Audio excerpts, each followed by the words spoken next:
আচ্ছা, ওই জন্য ছিলাম এখানে। আচ্ছা, এখন এটাকেও করব আমরা। কাউন্টার পর্যন্ত আসছিলাম মনে হয়, কাউন্টারে যাই। হ্যাঁ, এটাকে সাবটাইটেল দিলাম, তারপরে কাউন্টারে আসছি। কাউন্টার হয়ে গেছে, দেন হচ্ছে টেস্টিমোনিয়ালে যাই। টেস্টিমোনিয়ালের এখানে আমরা সাবটাইটেলকে অন করি। ওকে, এটাকে পাস করি। ঠিক আছে, তারপর দেন এটাকে তুলে দিই। ওকে। এখন এখানে একটা জিনিস আবার প্রবলেম আছে। আপনি এখানে টাইটেল দিচ্ছেন, ডেসক্রিপশন কিন্তু দিচ্ছেন না। তো যখন আপনি একটু ইন্সপেক্ট করে দেখি, ইন্সপেক্ট করে যখন আমি যে সেকশন টাইটেল, তারপরে এই যে দেখেন, আমি সাবটাইটেল কম্পোনেন্টের মধ্যে H2 আর হচ্ছে পি ট্যাগ, এই দুইটাকে কিন্তু আমি ডিক্লেয়ার করে রাখছি, কিন্তু আমি তো কোনো সেকশনে আমি ডেসক্রিপশন ইউজ করব না। তো সেই ক্ষেত্রে কিন্তু সে কি এলিমেন্টটাকে রেন্ডার করে সেটাকে ব্ল্যাঙ্ক রেখে দিছে। আমার তো সেটা দরকার নেই, শুধু শুধু আমার একটা এলিমেন্ট রেন্ডার হলে আমার জিনিসটা অপটিমাইজড হলো না। এখন এটাকে কিভাবে আমরা রিমুভ করবো? এটা আমার রিমুভ করতে হলে একটা কন্ডিশন বসাতে হবে। কি কন্ডিশন? এই যে এখানে, হ্যাঁ দিলাম। এই কন্ডিশন বসাতে হলে এটা যেহেতু ডাইনামিক্যালি হবে, তাহলে কার্লি ব্রেস, এই যে এন্ড, ঠিক আছে, এন্ড দেন হচ্ছে প্রি। তো যদি এটা হয়, এটা মানে কি, এটার পরে এই, একটা ট্রু ভ্যালু রিটার্ন করে, ট্রু। যদি এটা ট্রু হয়, এখানে ফলসি কোনো বিষয় নাই। যদি ট্রু হয় দেন পিটেকটা দেখাবে, মানে ট্রু কখন হবে? যখন এই ডেসক্রিপশনের মধ্যে আমি কোনো ভ্যালু দিব। হ্যাঁ, যখন ভ্যালু দিব তখনই সেটা ট্রু রিটার্ন করবে। আদারওয়াইজ সে ফলস রিটার্ন করবে। ফলস রিটার্ন করলে এটাকে রেন্ডারই করবে না, এটা দেখাবেই না। এবার চাই, দেখেন, এই যে নাই। তখন কিন্তু এই পি ট্যাগের কারণে নিচে একটা স্পেসও রয়ে গেছিল, যার কারণে আপনার এটা পিক্সেল পারফেক্ট হতো না। ঠিক আছে, তো এটাও সেম, এখন এটার মধ্যে গেলেও পাবেন না আশা করি। এই যে দেখেন নাই। তো এটা কিন্তু স্পিড অপটিমাইজেশনের একটা বড় বিষয়। অনেক সময় দেখা গেল এখানে আপনি ডেস্কটপ মেনু একটা ইউজ করলেন, আর একটা হচ্ছে মোবাইল মেনু। তো মোবাইল মেনুটা তো মোবাইল ডিভাইসে আসবে। তো এখন দুইটাকেই যদি আপনি ডিসপ্লে নান করে রেখে দেন, তাহলে যখন সাইটটা লোড হবে তখন কিন্তু দুইটাকেই সে রেন্ডার করবে। দুইটাকে রেন্ডার করলে আপনার দুইটা সেম জিনিস দুইবার রেন্ডার হচ্ছে। তো সেই ক্ষেত্রে আমরা এই যে কন্ডিশনাল রেন্ডারিং যেটাকে বলে, এটাকেই বলে কন্ডিশনাল রেন্ডারিং। ঠিক আছে, তো আমরা এই কন্ডিশনের থ্রুতে আমরা এটাকে রেন্ডার করতেছি, নাথিং এলস। ওকে। ওকে। আচ্ছা, এরপরে আমরা বাটনটাকে কি করলাম? বাটনকে ডাইনামিক্স করলাম, এটাকে সাবটাইটেলকে ডাইনামিক করলাম। দেন চলে আসি আহ, এখন সিমিলার কার্ড, দেখেন এ একটা কার্ড, এ একটা কার্ড, এ একটা কার্ড। এখন এই কার্ড গুলাকে আমরা কি করতে পারি? এই কার্ড গুলাকে, আচ্ছা, এই কার্ড গুলাকে আমরা সেপারেট কম্পোনেন্ট হিসেবে ক্রিয়েট করতে পারি। এখন সেপারেট কম্পোনেন্ট মানে কি, কম্পোনেন্টের এগুলো যেহেতু আমাদের কোর্স সেকশনে, তাহলে আমি এই কমন কম্পোনেন্টের মধ্যে, যদিও এটা খুবই একদম ছোট একটা প্রজেক্ট, কিন্তু এটাকে আমি ভাঙতেছি একটু ভালোভাবে বোঝার জন্য। ঠিক আছে, এখন কম্পোনেন্টের মধ্যে আমার আছে হচ্ছে এক দুই তিন, তিনটা কম্পোনেন্ট কোর্সের মধ্যে, কোর্স সেকশনে। তাহলে এখানে আমি আরেকটা ফোল্ডার নিই, কোর্স। কোর্সের মধ্যে আমার থাকলো কি, কোর্স কার্ড ডট জেএসএক্স। ওকে। এখন এই কোর্স কার্ড ডট জেএসএক্স, সেটার মধ্যে শুধু আমার এই কার্ডটাই থাকবে, কার্ডের যে ডিপটা সেটাই থাকবে। আচ্ছা, সেটাকে নিয়ে আসি, কোর্সে যাই। কোর্সে যাওয়ার পরে এই যে দেখেন, এই যে কার্ড ডিপ যেটা, এটাকে কপি করি। আহ, আচ্ছা, এটাকেই দিলাম, RFC প্রিন্ট করলাম। ওকে। এখন এটাকে কল করি, আগে কল করি, পরে হুম, এই যে দিলাম, কি নাম, কোর্স কার্ড।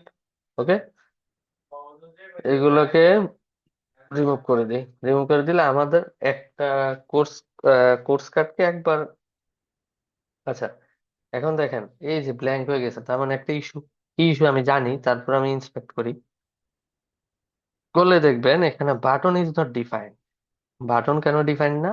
আমরা তো বাটনকে এই কোর্সেস এর মধ্যে ইম্পোর্ট করছিলাম, আমরা কি কার্ডের মধ্যে ইম্পোর্ট করছিলাম? করি নাই। এই যে দেখেন, বাটনকে কিন্তু আমরা অ্যাসাইন করছি, বাট এটাকে ইম্পোর্ট করি নাই। তাহলে ইম্পোর্ট করতে হলে আমরা আবার বাটন লিখি, লিখে চলে আসবে। বা এখানে লিখি যে ইম্পোর্ট বাটন ফ্রম, কোন ডিরেক্টরিতে আছে, আমি এই ডিরেক্টরি, তাহলে একটা স্টেপ বাইরে যেতে হবে, দেন ওকে, তাহলে গেলাম।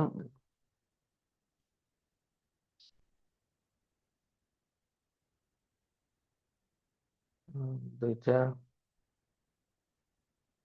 তাহলে কমন, কমন মধ্যে বাটন। ওকে, এবার চলে আসছে।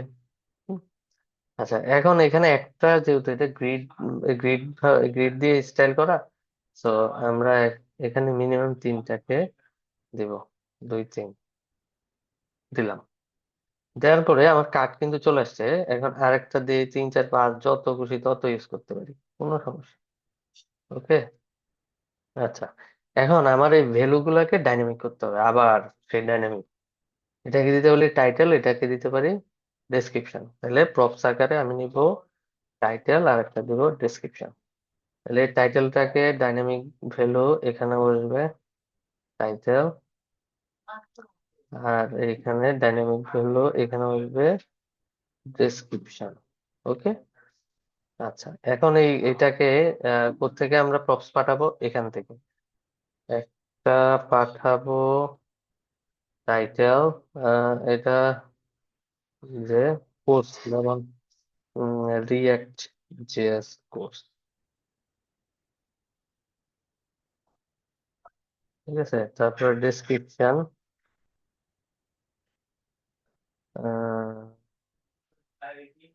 ডিসক্রাইব বেসিক, দিলাম রিয়াক্ট কোর্স। তারপরে দিলাম, ধরুন পর আরেকটা দিই, দিলাম নেক্সট জেএস কোর্স। তারপরে ডেসক্রিপশন এবং সার্ভার সাইড, ঠিক আছে। নেক্সট জেএসও কিন্তু খুব বিশাল জিনিস। তারপরে ডাটাবেস, হুম, ডিসি ডাটাবেস ডিজাইন। ওকে, তাহলে চলে আসলো। তো যখন আমরা এই এগুলা আরো, ইচ্ছাগুলো আরো অনেক ইউজ করতে পারি, তো এগুলাকেও কিন্তু আমরা ওই মেনুর মতো ডাইনামিক করতে পারি। যে আমার ডাটাটা কোন প্যাটার্নে আসলো, এগুলা আপনাদের টাস্ক থাকবে, হ্যাঁ, আপনাদের টাস্ক থাকবে, আপনারা এটা করবেন। আচ্ছা, এটার জন্য এই পরের সেকশনটা আপনারা করবেন, ঠিক আছে। এই সেকশনটা আপনারা করবেন, এই সেকশনটা খুবই ইজি। এই দুইটা আপনারা করেন। ফুটারটাকে, উম ফুটারটা, এই যে দেখেন ইয়ার, এই যে ইয়ার এখানে 2025, এটা আমি করে দিই। এটার মধ্যে আমি দেখবো যে ফুটারের মধ্যে এই ভ্যালুটা তো আর প্রতি বছর আপনি কোড ওপেন করে তো করবেন না, ঠিক আছে। তাইলে এটাকে ডাইনামিক করতে হলে এখানে ডাইনামিকের জন্য কার্লি ব্রেস দেন হচ্ছে কি নিউ ডেট, নিউ ডেটের মধ্যে গেট ফুল ইয়ার,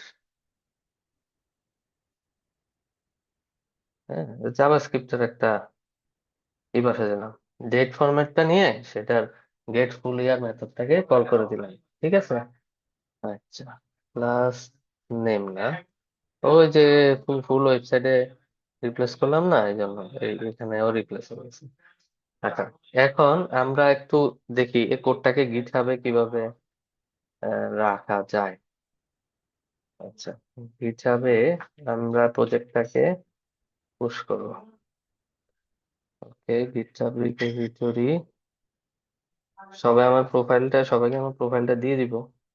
এখান থেকে রিপোজিটরিটা দিয়ে দিব, এখান থেকে ইয়ে করবেন, হ্যাঁ।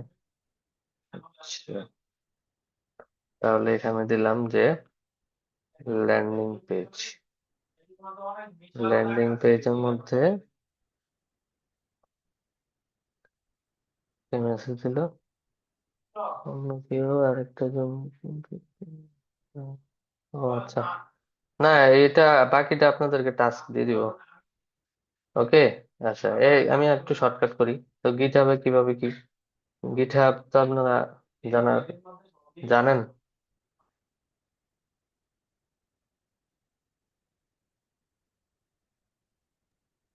ভাই আর একটা লিঙ্ক দিব, আর 1 মিনিট আছে।